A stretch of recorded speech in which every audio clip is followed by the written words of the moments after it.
Depression affects more than 300 million people worldwide, yet most of them never seek help. And here's the kicker. Depression isn't just about feeling sad. It's a real medical condition that can impact every corner of your life, your body, your mind, and even your relationships. So, what is depression really, and why does it matter? Let's dive in. First, let's clear up a huge misconception. Depression isn't the same as feeling down or having a bad day. We all have moments when life feels heavy or overwhelming. But depression? It's more than just a mood. It's like a cloud that follows you everywhere, lingering for weeks, months, or even years. It affects how you think, how you feel, and even how you function. And no, you can't just snap out of it. Let's talk symptoms. You might think depression is just about sadness, but it can show up in surprising ways. Fatigue you can't shake, even after a full night's sleep. Losing interest in things you once loved. Feeling hopeless or worthless. Even physical symptoms like headaches, stomach problems, or unexplained aches and pains can be tied to depression. And here's a twist, it's not always about feeling low. Some people with depression feel numb, like they're just going through the motions, disconnected from everything and everyone. Now, here's where it gets really interesting. Depression isn't just in your head, it's in your brain. Scientists have found that depression is linked to changes in brain chemistry, specifically with neurotransmitters like serotonin and dopamine. These are the chemicals that help regulate your mood, and when they're out of balance, it can feel like your whole world is off track. But it doesn't stop there. Depression also impacts the structure of your brain. Studies show that prolonged depression can shrink parts of the brain responsible for memory, decision-making, and emotional regulation. Think about that. Depression can literally change your brain. But where does it come from? The truth is, there's no one-size-fits-all answer.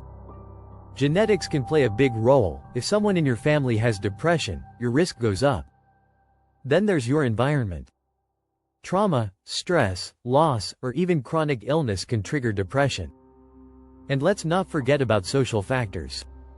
Loneliness, discrimination, financial struggles, they all pile on. Depression is rarely just one thing, it's often a combination of factors. And here's something that might surprise you. Depression doesn't always look the same for everyone. In fact, it can be wildly different depending on your age, gender, or culture. For instance, men with depression often show anger or irritability rather than sadness, while teenagers might seem more withdrawn or reckless. Depression can even show up differently across cultures. In some places, it's more likely to be expressed through physical complaints like chronic pain rather than emotional symptoms. Understanding these differences is crucial for recognizing depression in yourself or someone you care about. So, why does this matter?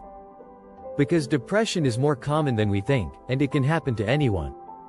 It doesn't care about your age, your background, or how strong you think you are. And here's the thing, depression is treatable. With therapy, medication, and lifestyle changes, most people can find relief. But the first step is recognizing it and reaching out for help. This brings us to an important point, stigma. Despite all we know about depression, there's still a lot of shame and misunderstanding surrounding it. People think they should just tough it out, that asking for help is a sign of weakness. But let me say this loud and clear, needing help is not weakness. It's courage. Depression is a medical condition, just like diabetes or heart disease. You wouldn't tell someone to just get over a broken leg, so why would we say that to someone with depression? And here's where it gets personal. If you're watching this and thinking, this sounds like me, I want you to know two things. First, you're not alone. Millions of people are walking this road with you. And second, there's hope. You might feel stuck now, but depression doesn't define you. It's part of your story, not the whole story. If you're struggling, reach out. Talk to someone you trust, a friend, a family member, a therapist. If someone you know is struggling, listen without judgment. Sometimes, just knowing someone cares can make all the difference. Depression thrives in isolation, but connection can be a lifeline. So, here's the question I'll leave you with. What would happen if we treated mental health with the same urgency and compassion as physical health? Imagine a world where no one feels ashamed to say, "I'm not okay," and where everyone knows they're not alone. That world starts with understanding, with kindness, and with breaking the silence around depression. Let's make that world a reality, together.